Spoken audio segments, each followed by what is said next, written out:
आप ये देखिए उनकी सबसे पहली जो रचना थी मुक्त छंद में, तब बहुत बड़ी क्रांति हो गई कि छंद रहित। तो दो प्रकार की रचना होती है, एक स्वच्छंद और एक मुक्त छंद। स्वच्छंद में एक निश्चित संख्या नहीं होती कि कितनी पंक्तियाँ होंगी।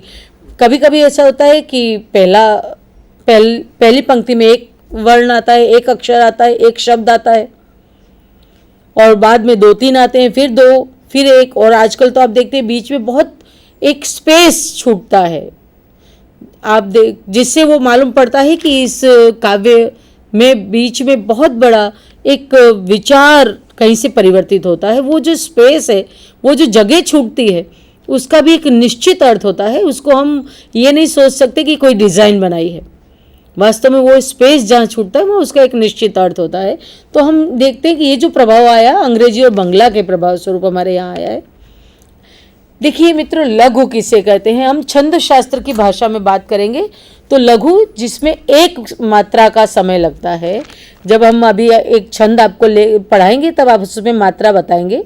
आई जैसा जो है एक मात्रा, उसको हम लघु कहते हैं। और अंग्रेजी के एस जैसा होता है उसे हम गुरु का लक्षण, गुरु का निशान, संकेत चिन्ह कहते हैं। आप अपने स्क्रीन पे जब मैं हम बताऊंगी, छंदों में 3-3 अक्षरों के गण माने जाते हैं।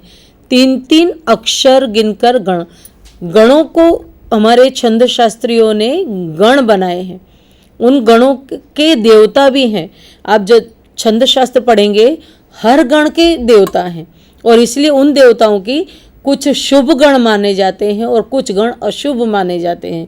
इसलिए छंद शास्त्र में इस बात का भी विशेष ध्यान रखा जाता है कि जब आप काव्य की रचना करते हैं तो अमुक गणों का प्रयोग आप नहीं करेंगे और अमुक गणों का प्रयोग आप अवश्य करेंगे।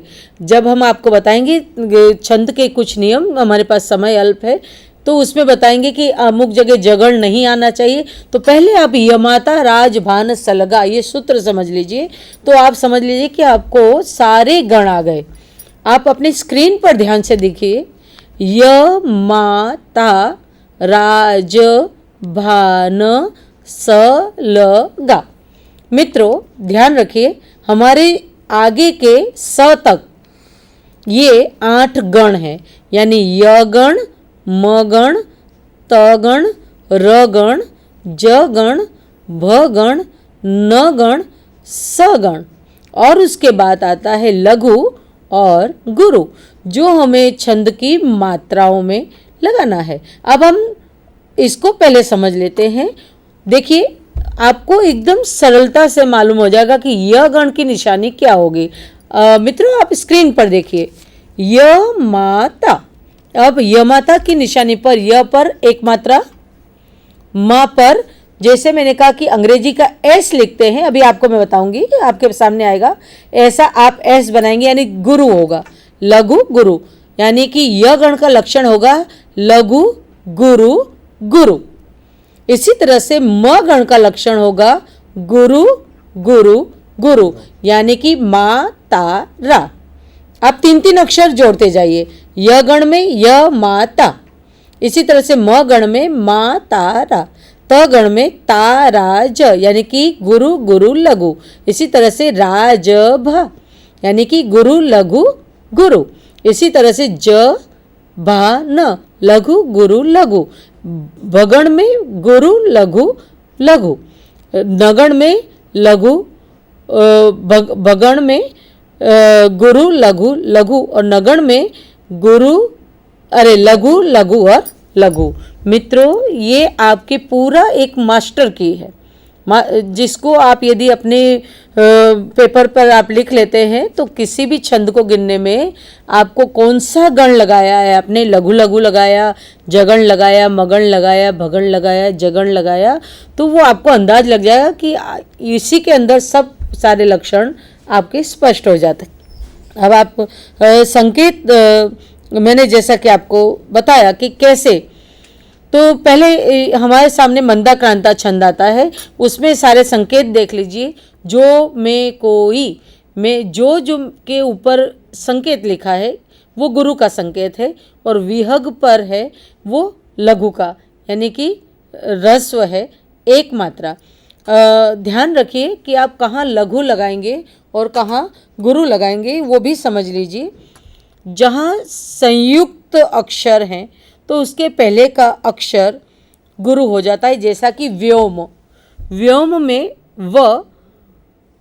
व्योम एक संयुक्त अक्षर है, हलंत है, उसमें स्वर नहीं लगा है, इसलिए वहाँ गुरु लगेगा। ऐसे भी वो गुरु होता, लेकिन वह गिना नहीं जाएगा। पर यदि वह व्यय होता तो व्यय में वो आगे का रस्व मतलब हलंत होने के कारण उसके अंदर वो गुरु हो जाता या। इसी तरह से अनुस्वार युक्त व्यंजन जिस पर अनुस्वार लगा हो, याद रखिए अनुनासिक नहीं कह रही, अनुस्वार लगा हो, वो व्यंजन भी गुरु होते हैं। और विसर्ग युक्त ह्रस्व वर्ण भी गुरु गिने जाते हैं, जैसे कि दुख। दुख में दू ह्रस्व है लेकिन आगे विसर्ग लगा है, इसलिए दुख तो हम वजन, दुख को वजन देकर बोलते हैं, उसमें समय 2 गुना लगता है, इसलिए वह गुरु माना जाएगा। तो अब हम सीधे अपने, बहुत कम समय है तो हमारे छंदों में आते हैं। सबसे पहले हमारे पास सामने आता है मंदाक्रांता छंद, जो एक वर्णिक छंद है। मित्रों, छंदों को याद रखने का एक बहुत सुंदर तरीका सूत्र है। ये सूत्र हमारे छंद शास्त्रियों ने दिया है। आप इसको गा कर कह सकते हैं, मभनत तगागा मंदा क्रांता 4 7 10। अब इसका क्या मतलब हुआ? मगण भगण नगण तगण, तगण गुरु गुरु, चौथे 7वें 10वें पर विराम चिन्ह लगता है। उसका उदाहरण आप अपने स्क्रीन पर देखिए। उदाहरण है जो में कोई, वहाँ जाकर आप देखते हैं अल्प विराम लगा हुआ है। जो पर मगण भगण नगण तगण, वो अब आप गिनते जाइए, उसी क्रम में उस पर हमने मात्रा लगा दी है ताकि आप आगे के छंदों को समझ सकेंगे। ये जो एस जैसा बना है वो गुरु कहलाता है और आई जैसा बना है वो लघु कहलाता है। जहाँ पर हमारे याद रखें इस बात को कि छंद शास्त्र में स्वरों के ही, जिसमें स्वर लगा है ऐसे ही वर्ण गिने जाते हैं। ये निशान केवल स्वरों पर ही लगते हैं और इसलिए जब वर्णिक में हम गिनते हैं तो केवल हम व्यंजनों को गिनते हैं, ऐसे व्यंजनों को नहीं गिनते जो स्वरयुक्त न हो, स्वरयुक्त व्यंजन को ही गिनते हैं। ये वर्णिक छंद है। इसमें जो में कोई आप देख सकते हैं, जो एक शब्द है, में 2, को 3 और ई 4, वहाँ जाकर चौथे अक्षर पर अल्प विराम लगा है। उसके बाद गिनिए 5 6 7 8 9 10, तो 7वें पर यति लगी है, 4 3 7, और उसके बाद 10वें पर जाकर यति लगती है। अब हम आगे का छंद देखते हैं। अगला छंद है शार्दुल विक्रीडित। शार्दुल विक्रीडित का सूत्र है, अब आपको सूत्र से ही बात बहुत जल्दी से समझा दूं। मस जस ततगा, मस जस ततगा। उदाहरण है सींचे ही बस मालिने कलश ले। वर्णिक है इसलिए हमें इसमें वर्णों को गिनना है।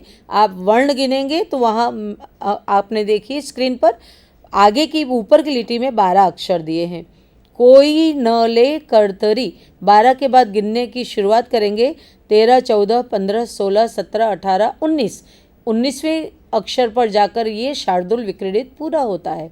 ये इसका सूत्र ये 12वें और 19वें पर यति लगती है। अगला हम देखेंगे शिखरणी छंद है। शिखरणी छंद 17 अक्षर का छंद है। यमन सब लगा शिखरणी, याद रखिएगा, बिल्कुल आपको याद हो जाएगा। यमन सब लगा शिखरणी, 17 अक्षर, 6 और 17वें वर्ण पर यति लगती है। यहाँ आप पहले पंक्ति में देखिए, हमने इसको टुकड़े करके ही लिखा है। मिली में स्वामी से, 6 पर यति, पर कह सकी क्या संभल के, 6 के बाद गिनना शुरू करेंगे तो वर्ण आएगा 17वां, वहाँ जाकर यति लगती है और आपका शिखरणी छंद तैयार हो जाता है। अब हम मित्रों हरि गीतिका छंद की बात करते हैं, जो मात्रिक छंद है। हमने देखा कि छंद दो प्रकार के हैं, वर्णिक और मात्रिक। मात्रिक छंदों के केंद्र में मात्राएं होती हैं और वहाँ भी यति होती है, लघु गुरु के निशान लगाए जाते हैं। ये 28 मात्राओं का छंद है और इस 28 मात्रा में 12वें और 16वें पर यति लगती है। इसमें एक बहुत महत्व की बात है कि यदि आप भूल जाते हैं कि कितने मात्राओं का छंद है, तो आप इस छंद को ही 4 बार लिखिए, हरिगीतिका हरिगीतिका हरिगीतिका हरिगीतिका। इसको 4 बार लिखिए और गिन लीजिए लघु गुरु करके, और जो मात्राएं बनती हैं वो 28 होती हैं। इसका मतलब आपको यदि कोई उदाहरण याद नहीं आता तो आपके पास ये मास्टर की है कि आप उसको आराम से लिख लीजिए, हरिगीतिका हरिगीतिका हरिगीतिका हरिगीतिका। तो आपका एक छंद बन जाता है और वो छंद है मात्रिक छंद हरिगीतिका, जिसमें 28 मात्रा है और 12-16 पर यति लगती है। अंत में लघु गुरु आता है। हमने जैसा कि आपको कहा कि छंदों के कुछ बहुत ही कठिन नियम है। बीच में अंत में गुरु नहीं आना चाहिए, लघु नहीं आना चाहिए, क्योंकि कुछ छंदों की शुभ और अशुभ बहुत ध्यान रखा जाता है। तो हम आगे देखते हैं अगला छंद मात्रिक दोहा छंद। मित्रों, दोहे के पहले और तीसरे चरण में 13 मात्राएं। अभी मैंने आपसे कहा था कि आप याद रखें कि चरण तो 4 होते हैं लेकिन लिखे 2 तरह से जाते हैं।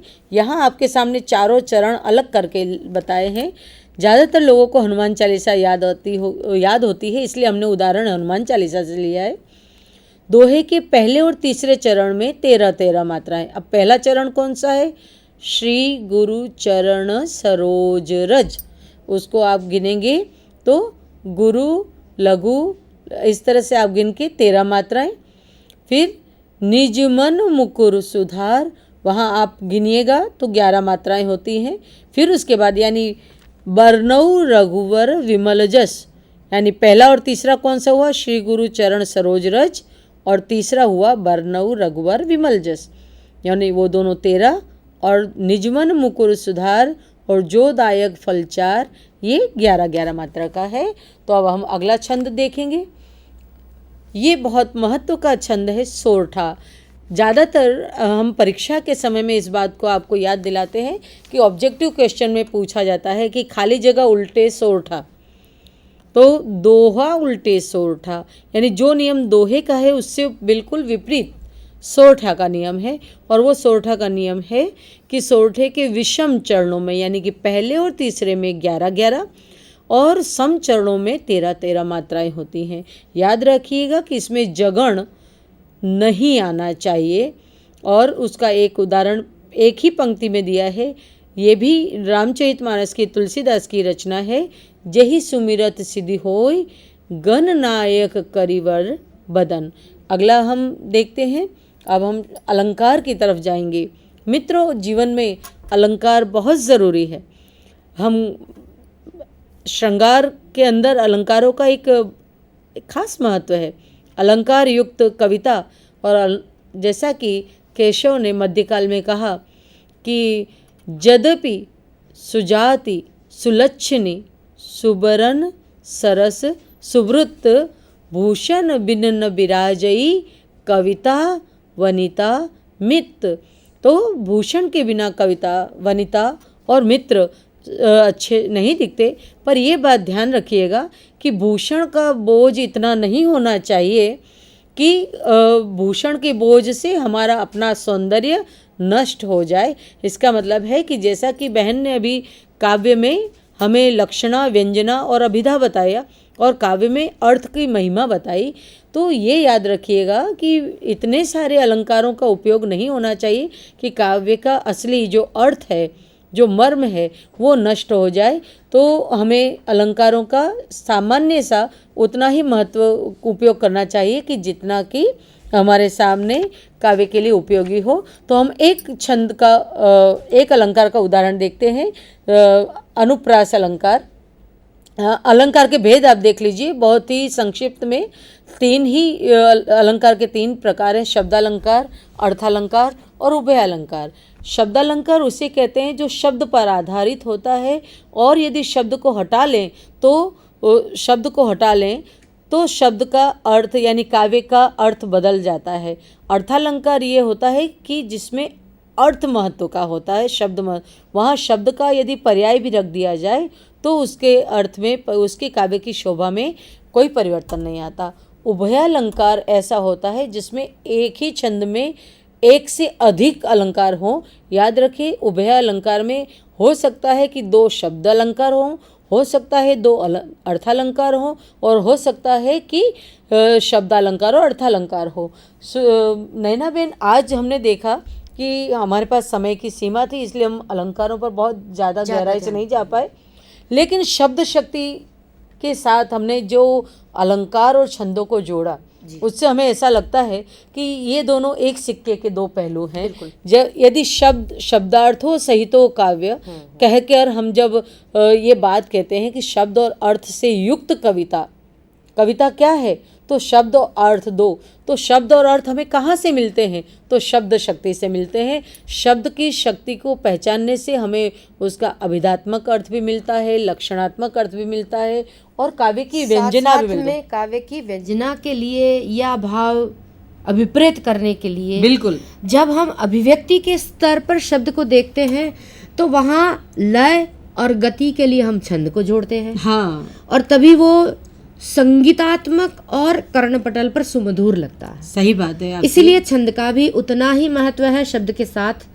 और अलंकार के बिना जैसे एक स्त्री अधूरी है, जैसे उसका सौंदर्य केवल उसके आभूषणों से है, वैसे कविता के भावों को मढ़ने के लिए, गूंथने के लिए अलंकार भी उतना ही महत्वपूर्ण माना गया है। तो मुझे ऐसा लगता है कि आज हमारी चर्चा थोड़ी कम हुई, लेकिन विद्यार्थियों को आनंद आया होगा, और अब हम यहाँ से आपसे इजाज़त चाहते हैं। नमस्कार। नमस्कार, धन्यवाद।